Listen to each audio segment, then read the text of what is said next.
from LPI Studios in Memphis, Tennessee. It's R&R on Sports with Uncle Howard Robertson. His legacy is terrible with regard to the NBA. Jennifer Conroy. Anna Kournikova, she's terrible. But how much in endorsements did she have up until Serena now? And the magnificent Larry Robinson. Coaching changes. Scott Skiles just broke out and said, I'm out. It's R&R on Sports. Let me see those hands again. Hand on out. Everybody jump, jump, jump, jump, jump, jump. Hello and welcome to a little R&R on Sports. I'm Uncle Howard. And I'm Jennifer Conroy. And I am the fantastic, the amazing, the extraordinary Larry Robinson. What's up, America? We are back. Extraterrestrial. You calling me E.T., man? Here, I'm holding up my finger. I'm holding up my index finger. Okay. We're going to need him to phone home and have somebody come get him. Okay. Happy weekend. Happy weekend. Happy October. It is a great time of year. Yes. Listen, we are a weekend show, and we want to make sure that all of our listeners get the full benefit of all of the wonderful things that Full you're supposed to benefits. do on the weekends. Yes. Now, that would include stuff like brunch and omelets. You know what I like? And waffles. Mimosas. The M's. The M's. Mimosas, mochas, Mocha. and Marys. Ooh. As in bloody. Yes. So make sure you treat yourself, everybody, this weekend. Yes. Just enjoy the weekend. You work hard all weekend. Time to let your hair down a little bit. Yeah, and we're glad you're spending part of it with us. This is my favorite month. Mine too. Because everything's going on, baby. I'm telling you, but also the weather's breaking. Being in the South is usually typically very warm, so October's when the weather starts to break a little bit. Then you got all the best sports. You got basketball, football, baseball, and then you got hockey. Hockey's coming. Hockey's coming. And in terms of football and basketball, you've got two varieties. You will have pro and college, and of each. So it's a great time. It's a great time. All kinds of stuff going on. This is the time I get personally into baseball. Yeah, and it is mine as well. I am pulling for everybody to know, write it down. I think this is the Cubs' year. Yes, I am pulling for the Cubs. I'm pulling for the Cubs just because, Cleveland won this year, so the Cubs got to follow it up. Let's break all these old curses and everything. Let's get this all out the way. They've been suffering for a long time. But the fans have been true. The fans and make have sure been you loyal. keep Bartman off that that baseline.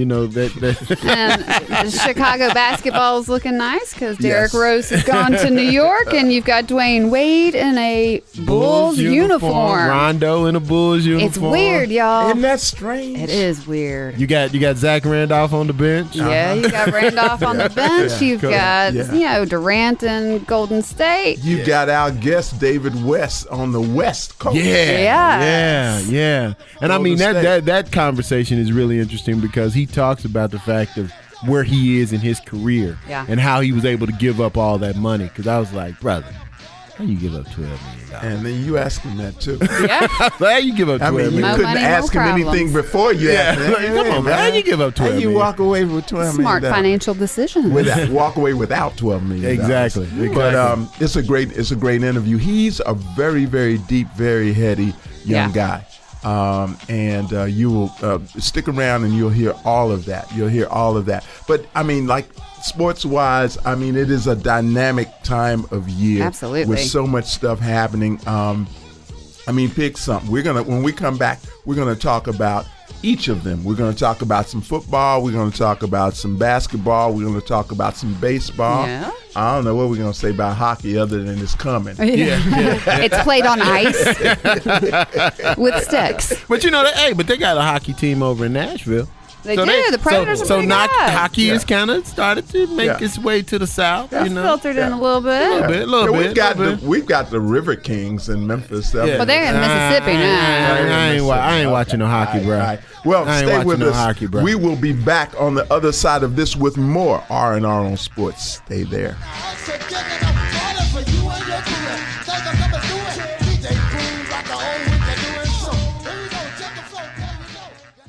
Hello, gentlemen, and thank you for coming. I am Mary Catherine Higginbottom, Ph.D., and I'm the head psychologist for this youth football league. You gentlemen are coaches, I believe, and have been called into this office before. I'm Larry Robinson, MBA, parent and assistant coach. And I'm Ragus Robinson, UNC, and assistant coach. You're a UNC Tar Heel. What she call me, a tar what? Girl, I'll whoop Uncle Ragus. I mean, I'm UNC as in uncle. But nice to meet you, Miss Honeybottom. It's Dr. Higginbottom, which brings me to our first concern. You cannot continue to call these young men out of their names.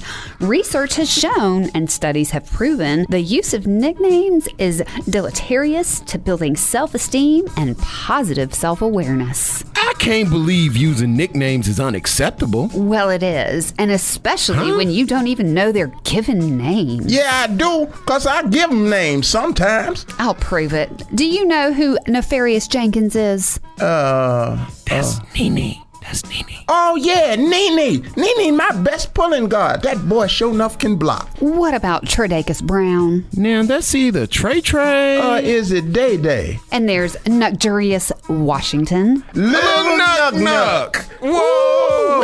Now, Little Nuck can catch a greased BB. You must start calling them by their proper names or stop giving them to them. Speaking of names, I understand you have violated another policy. What's the team nickname? It's the Tigers. That is wrong. The team nickname is the Golden Retrievers. Tigers are too fierce and inappropriate for this age group. Oh, my Lord. And in this league, there are no losers because we don't keep score. That makes everyone a winner. Oh, boy, this is the wussification of our kids. Lord have mercy. Furthermore, do not chastise your players. You were heard telling a player he was playing like he had panties. Yeah. I take offense to that. That's an affront to everyone who currently wears or perhaps formerly wore panties. So I'm afraid I'm going to have to suspend both of you coaches. What? You can't do that. Doc. I can. Let me have a word with you. Now, look here. Here's what I do. Oh, my. You can do that. Well, I'll not be too hasty, and I'll take this under advisement. It's a little hot, pending another meeting. What's your number, Mr. Ragus? Just call me Ragy Boo, baby. Now, would you be in the current or the former panty-wearing group? Hi, this is Slicker Catchings, and you're listening to R&R on Sports. 3 words of the wax, still back. Getting down and then giving no slack like a boogie king with the sack of Big Macs. Throwing down and with the rockables hats on time. In your mind, you see, you gotta boogie to your best ability. You gotta funk it up until the night you down. Don't you love LMAO?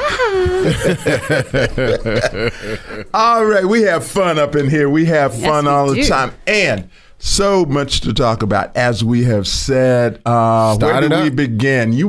Let's start up with the startup, and that's the startup of the NBA. I mean, LeBron looks like he's in mid-season form, man. Have you checked him out? Yeah, I mean, it's early. Of course. I mean, because then you also got Golden State Warriors. They just... Man, they look like they hitting on all. So that don't even look fair. Do you expect anything? They don't even look fair, man. After y'all cried about everybody, it's not fair. This is that everybody. I still don't think they're gonna beat Cleveland. That's not right. I still don't think they're gonna beat Cleveland. If Cleveland gets J.R. Smith back. Now, this whole thing with Cleveland is it caveats already left? No, if Cleveland gets J.R. Smith back, maybe they can't. No, I mean, I'm saying if they get their starting 2 guard back. I mean, if LeBron James was out of not he had in his contract having a contract dispute. You think he would make the difference between this Golden State team? I don't think Golden State can beat. I don't think Golden State can beat the Cavaliers. I think it's interesting that LeBron's discussing that, wanted to throw in that JR's become a model citizen. That was an interesting point for me. Well, he has. He has, absolutely. I mean, he hasn't been in any trouble. When his daughter says, "I'm glad my daddy didn't get kicked off the team," then you know he's changed his behavior. Moving on from LeBron, though, we've got the Derrick Rose trial that has begun. Speaking of beginnings. I'm telling you. Which is... What's your take on that, JC? I mean, literally, as a woman, you have a woman that seems to have been very...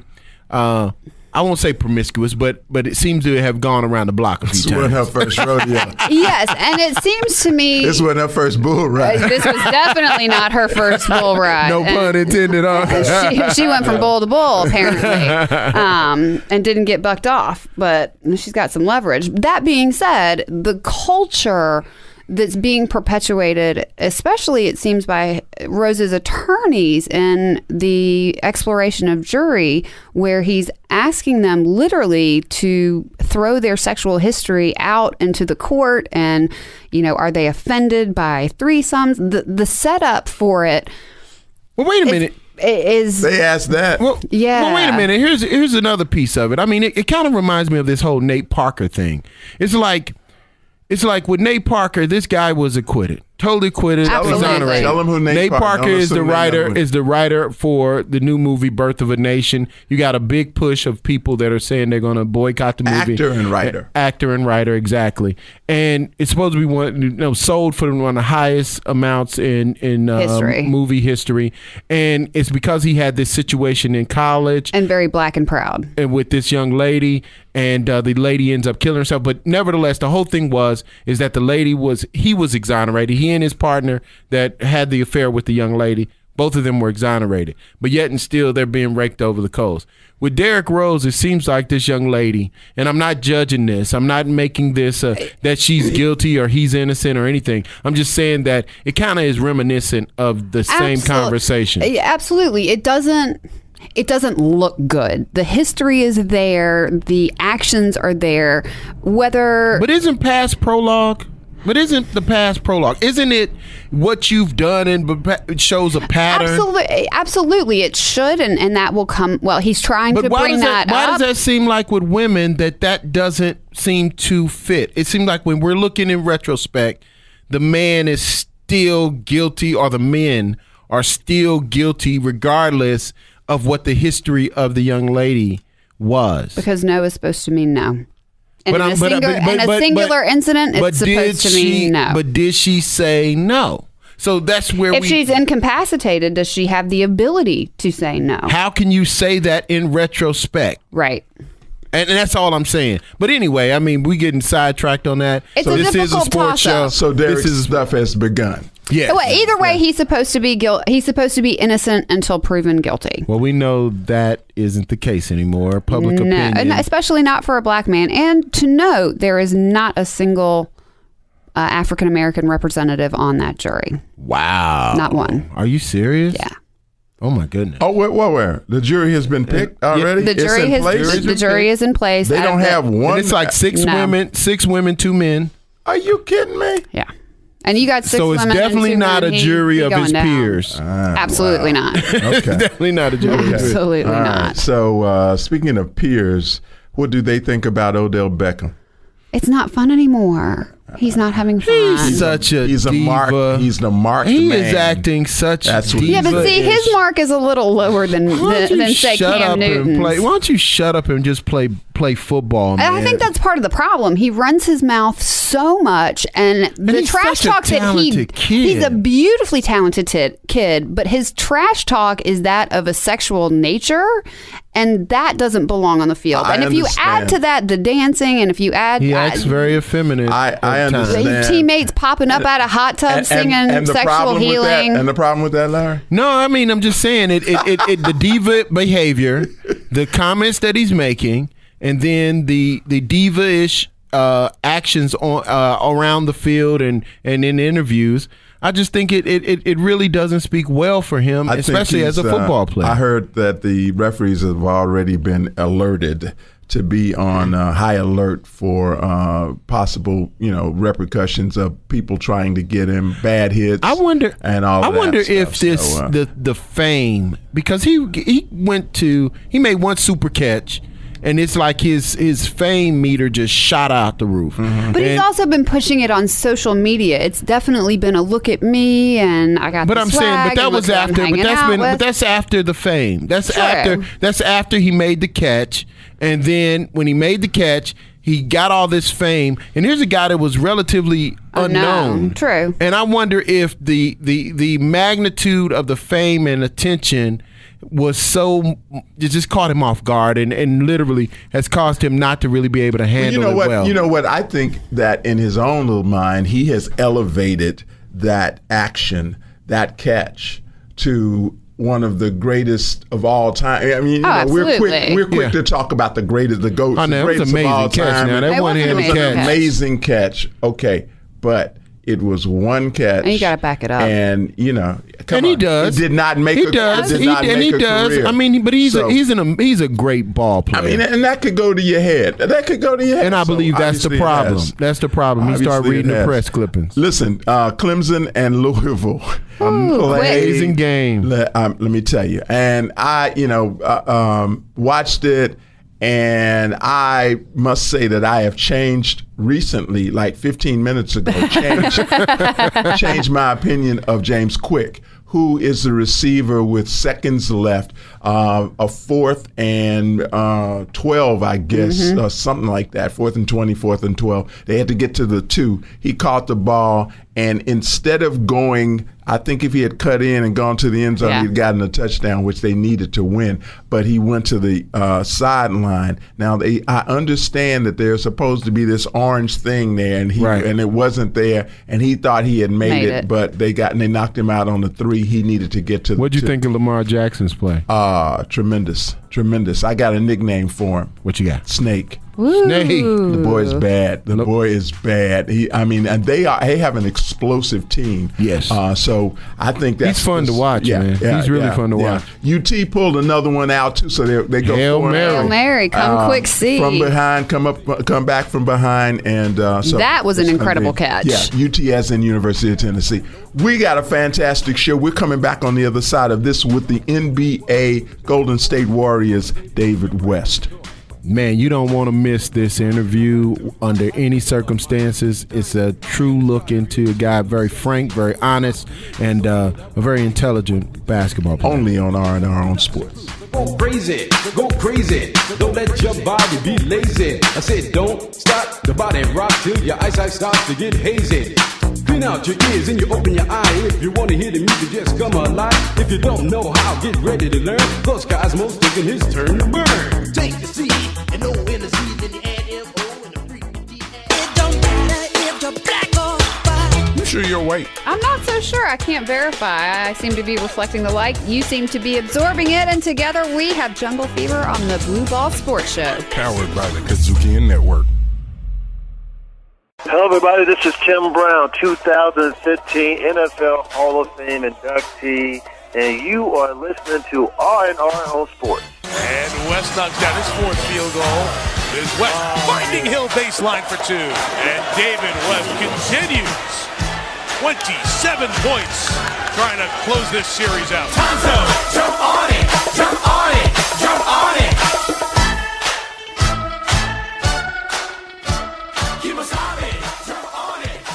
And here we are with Eye Conversation, and as everyone knows, an icon is an image, and today the image is of one of the NBA's premier powered forwards.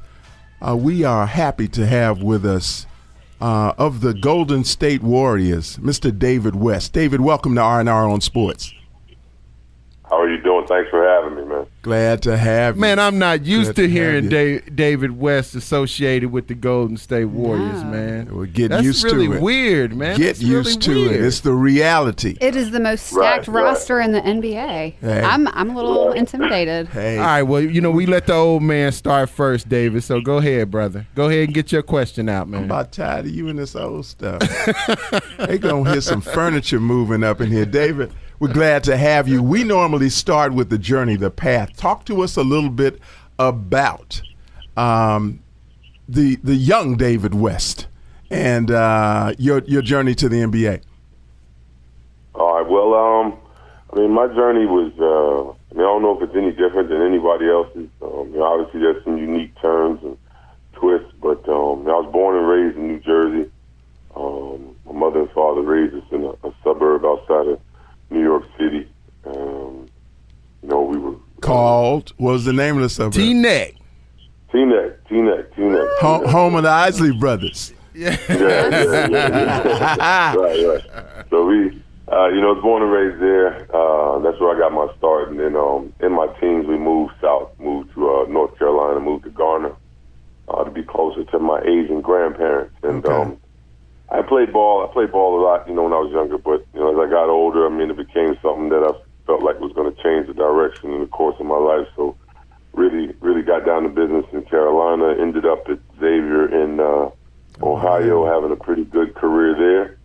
And, 14 years later in the NBA. So that's it in a nutshell. Now, I think you're skipping over one very, very important thing. How long did you stay at Xavier? 4 years. I got my degree in 3. There we go. That's where I was going. That's where I was going. Talk about that motivation. What made you an outstanding player and whatnot? Clearly, who could have gone to the NBA a lot earlier. What made you stay for? Well, I think it was just part of it was maturity, just wanting to sort of grow up on my own pace. I think once you come into that NBA life, there's no turning back, there's no slowing down. And in college, it's still you still have the confines of the school and rules and different. And it's a different environment, a better environment for you to learn and grow. And I needed that. Everybody's not called to move at the same pace. So I was moving and taking my steps the way I needed to, just maximize the opportunity that was in front of me. Learned how to use my mind in the process, and it sort of helped me throughout my journey. Smart man. Very self-aware man. Well, that's always what struck me about David is that at the time I was in Cincinnati at the same time you were in Cincinnati. How was it? Okay. How did it feel being called a musketeer, man? I always expected y'all to come out with like Mickey Mouse hats or something. But or muskets. That wasn't. Yeah. It was cool, man. I enjoyed my time at Xavier, man. Like I said, there were a lot of things that we experienced there in Cincinnati during that 4 years. It really helped shape my perspective, helped me grow up in the world. So, what's your degree in? I got a degree in political and organizational communication. All right. Talk politics. So, hey, I like that. Yeah. So this is R&R on Sports, and we're speaking with All-Pro, power forward, Golden State David Warrior. West. Yeah, he's a Golden. I can't get the Golden State piece together, man. I can.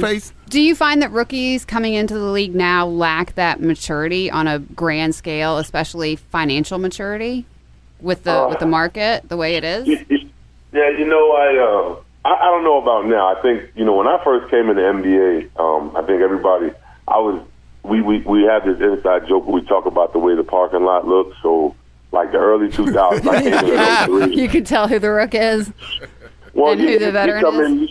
You come in the NBA in 2003, and you saw it was like high end, top end cars from top to bottom, right? But I think as time has gone on, I don't know if you see that as much anymore. Really? Maybe guys, that sort of shifted. Guys are a lot more thrifty than you would imagine. Really? And I think that there's a different. You're going to be surprised, I think, statistically over these next few years at how some of those stories turn out. Because, like I said, I think there's been a bit of a shift in just guys and understanding what is needed and what's excessive, and it's very interesting to see, and I've seen that in my time in the NBA. Because when I came in, it was flashy. Yeah, you came in the Wild West. Is that wisdom that you impart, or veterans impart on guys coming in? Because it used to be that 50% of athletes walking out were broke.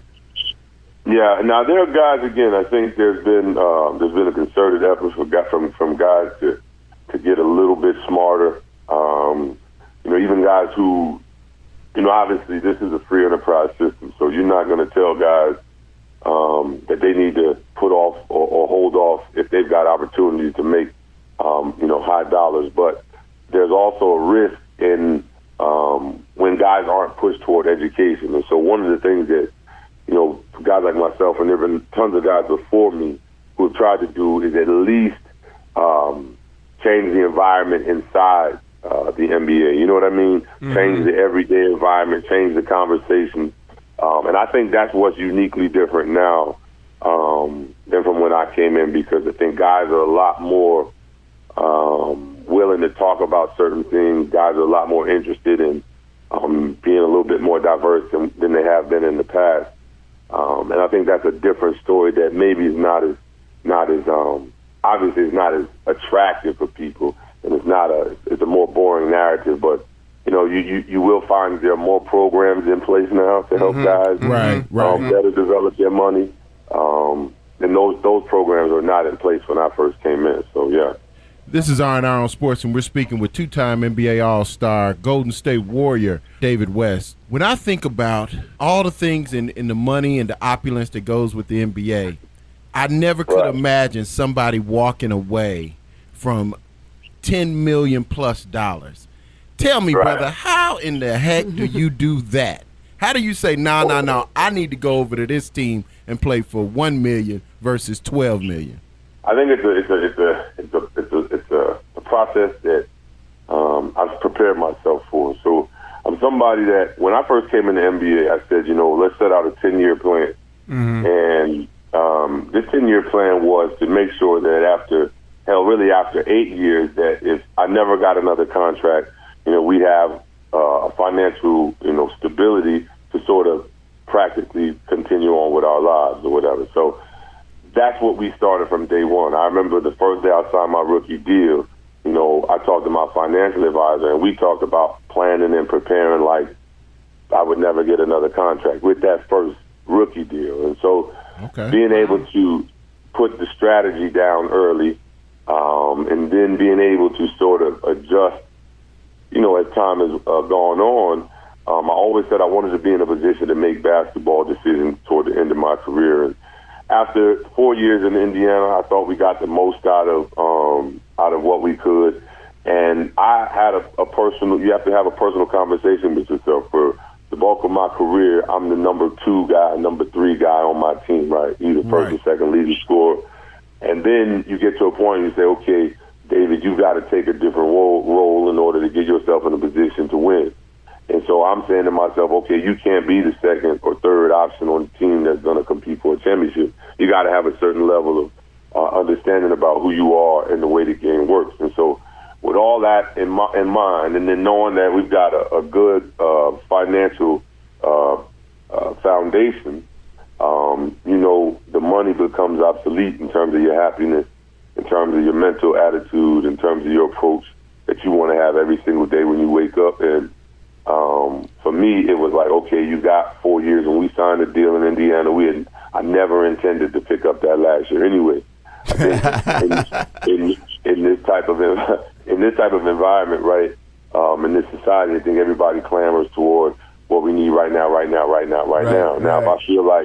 if I feel like I've gotten the most out of myself in the NBA in terms of my individual approach, because regardless of what everybody thinks, the NBA is a self-serving business. You can't be a professional athlete and not be a bit selfish. You know what I mean? Mm-hmm, yeah. You have to have that attitude about yourself in order to compete in such a small space. So being able to put all that in perspective, you feel me, and then being able to say, okay, what do you want most out of this thing? It's like, man, go have a good time. Go play a year in San Antonio.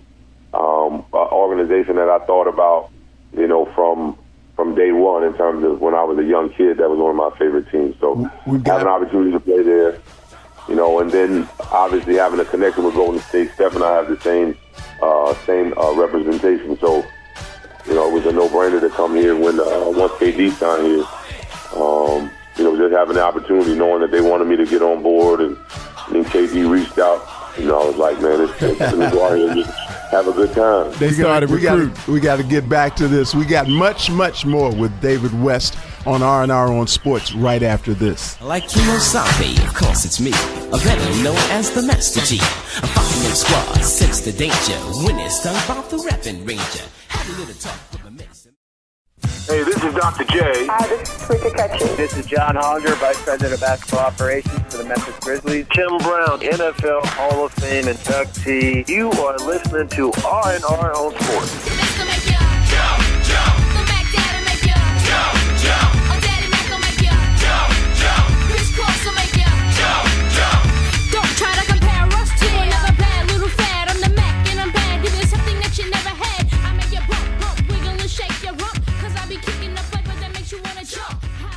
And we're back with more eye conversation with one of the NBA's premier power forwards and new Golden State Warrior, David West. David, we are back, and I'm gonna do a little thing called "They Say, He Says."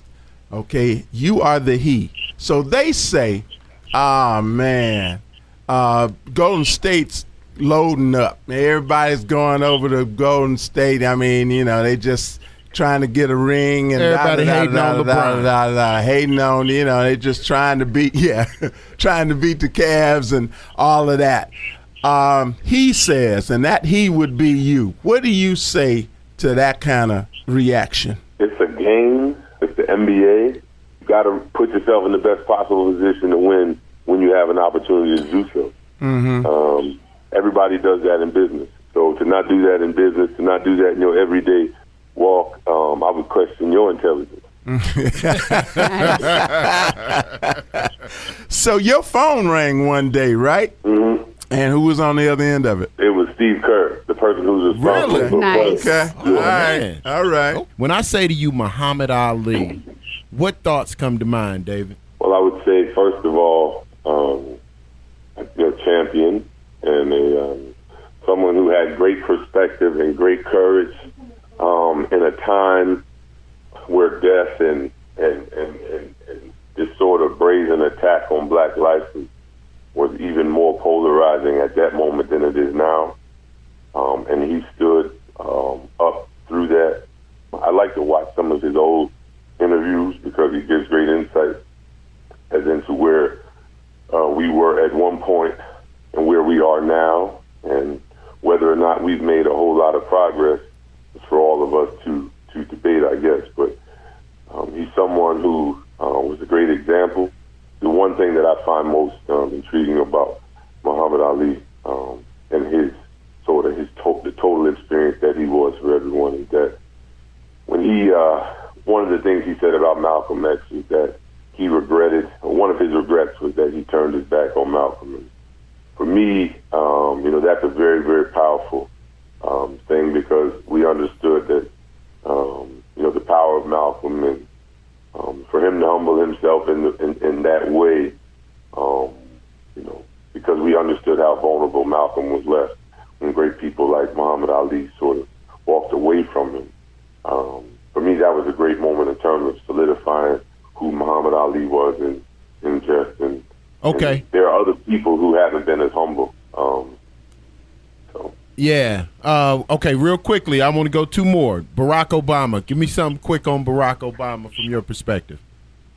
Great example in terms of symbolism of what can be achieved in this nation. I appreciate how he completed himself with who he chose to marry and the family that he chose to produce. And I think that's a great symbol for us in this time. Last but certainly not least, the hick from French Lick, Larry Bird. The good thing about all three of these people is that I've had a chance to meet all three of them. Great. So that's a great thing. But Larry, he gave me a chance off a knee injury coming to Indiana, and Larry was great in terms of his approach to his personal have the understanding, I think, about the approach to basketball and the mentality or mindset you actually have to have. So he's one of those guys that, I had the opportunity to learn from, be around, and sort of get a view into his world. I have actually one more person on the list, but I'm going to lead you into Charlotte. And this person is also one of the greatest of all time. He is currently owner of the Charlotte Hornets, and his name is Michael Jordan. He released a statement the other day regarding the Charlotte situation, but he's also an athlete who hasn't said a whole lot. Do you have an opinion? What was his statement? Basically, the Charlotte Hornets are going to work with elected officials and civic officials and law enforcement to make the situation better, and condolences for the death of Keith Scott and those that had been injured following. Well, I mean, everybody's going to have their approach and do what they feel is their right approach. And short of, demonizing, the victim, and short of, making this an issue, trying to make this an isolated issue or anything like that, it really doesn't move me one way or another how someone reacts to these situations. I think the families and the victims need to be respected first and foremost, and then secondly, I think the context and the historical evidence around these individual situations, we need not continue to talk about these being isolated incidences. So outside of that, like I said, I don't really worry too much about what folks and their individual approach is, or how they feel about what's going on in the society right now. This is R&R on Sports, and we're talking with NBA All-Star, two-time NBA All-Star, David West. David, you mentioned moving from Teaneck, New Jersey to North Carolina to be closer to your grandparents. Talk about, as a young black boy and young black man coming up in who had moved from the north to the south. What did you have experiences? Different experiences with regard to race down there than you did when you were in New Jersey? My mom hates when I say it, but I have older parents and an older bloodline. Mm-hmm. And what I say by this is that I'm 36 years old. My dad was born in 1938. Mm-hmm. Okay, mm-hmm. My mother was born in 1945. Okay. My grandmother was born in my mother's mother was born in 1924. Okay. My father's mother was born in 1905. Wow. My father's father, my grandfather, Amos Benjamin Sr., was born in 1911. Okay. I have vivid memories of my grandparents. Okay. Okay. And I was told certain things, and I was educated in a certain way because my grandparents were of a certain age. That's right. So when I was in New Jersey as a child, we would travel every single summer south. Mm-hmm. And we would stay south for most of the summer, and then we would come back usually right before school started. My grandmother, I learned about the healing power of collard greens. And, and pot liquor, baby. Right, the healing power of turpentine and all of the different things. So I got a different experience. My grandfather was a fire and brimstone Baptist minister. Wow. Who was a gun owner, who was a land owner, but also believed that blacks needed to live amongst themselves. Okay.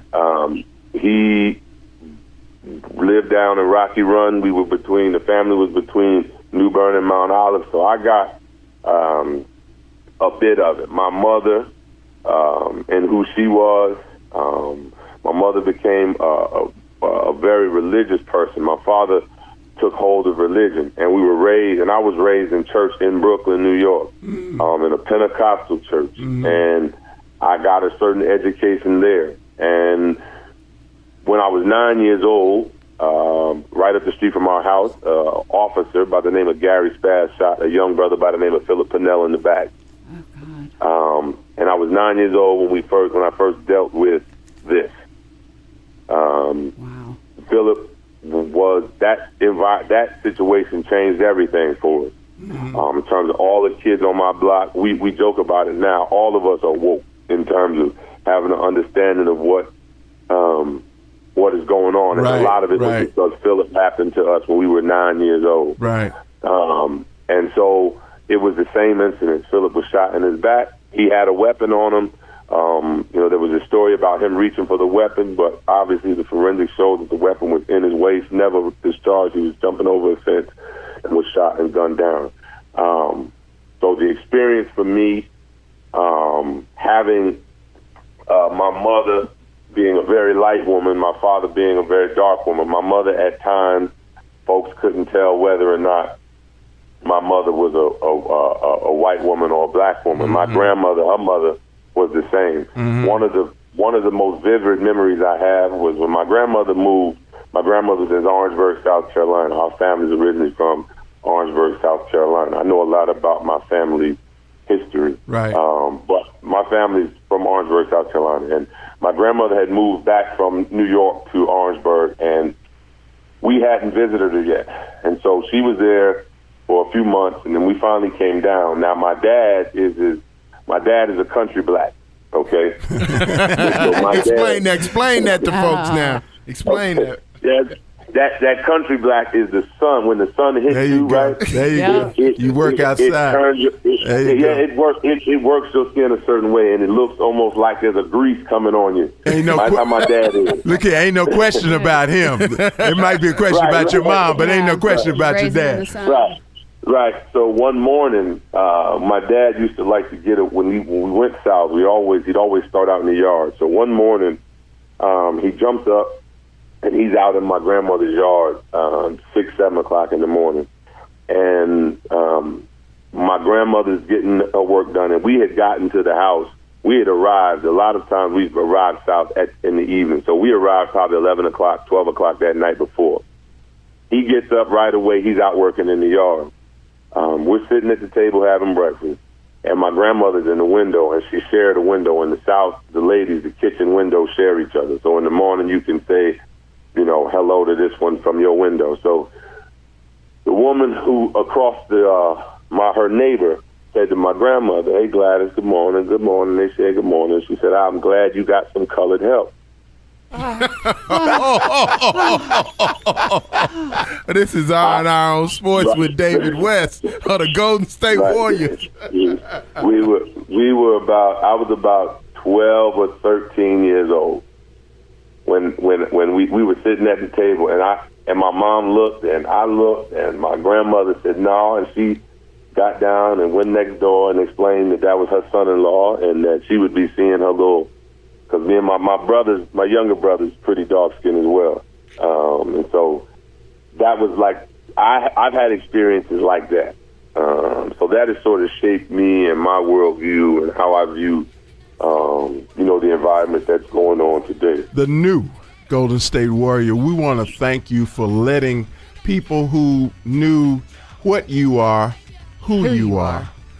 We appreciate you doing that right here on R&R on Sports. And now, look, we're going to ask you not to get out there to Golden State and get brand new on us. We want to have you back on R&R on Sports at some point in the future. Would you do that? Absolutely. I got you. All right, brother. Thank you so much. We'll be back with more R&R on Sports right after this.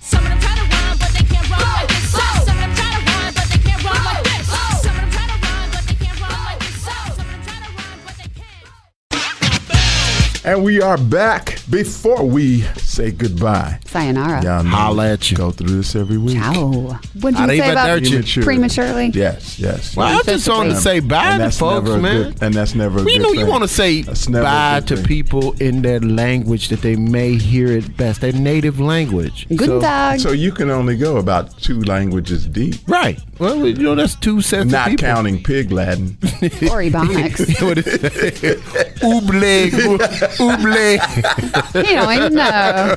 Okay. We do want to say be safe to everybody on the East Coast. Prayers. Florida, it's supposed to, Matthew is supposed to hit Miami and then just kind of go up the coast. And then it's supposed to circle around and come back again. My son is over in Daytona Beach, man, and I'm hoping that they, I asked him, I said, what you going to do? He said, Dad, I'm going to get in the closet. Yeah. He needs to do what everybody needs to do what they say do. If they say evacuate, get your butt up out of there, please. If they say what they say, because you can't play. We should know by now you can't play with a hurricane. Our prayers go out to everybody on the East Coast and shout outs in terms of that. October is Clown Awareness Month, apparently.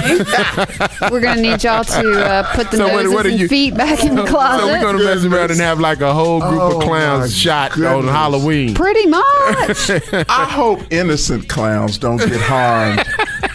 Feel sorry for some clowns. When did Bozo become a clown public enemy matter. #1? Be something else. Anything else. Something but else. They got those big old shoes, so that maybe they can't chase you so well. I don't know. Goodness, you're going to get beat down if you come out. I remember absolutely. Clowns get beat down. Clowns jump up to get beat down. Clowns jump up to get beat down. Yeah. The Insane Clown Posse is now very popular. Theme music and everything. We're going to have to get out of here. Y'all have a great week, everybody, especially you brothers. Check yourselves. You think it'll be adequate protest? You think it'll be adequate protest if you put a big clown nose on doing the national anthem? Oh. It won't be. It'll be pretty inadequate. Hey. Okay, y'all. Have a great week. Yep. R&R out. Arrivederci. R&R on Sports is recorded live at LPI Studios in the heart of Memphis, Tennessee. Web designer Daniel Coates, executive producer Larry Robinson, written by Howard Robertson, and produced by Reggie Fine. R&R on Sports, part of the Kutsukian Network.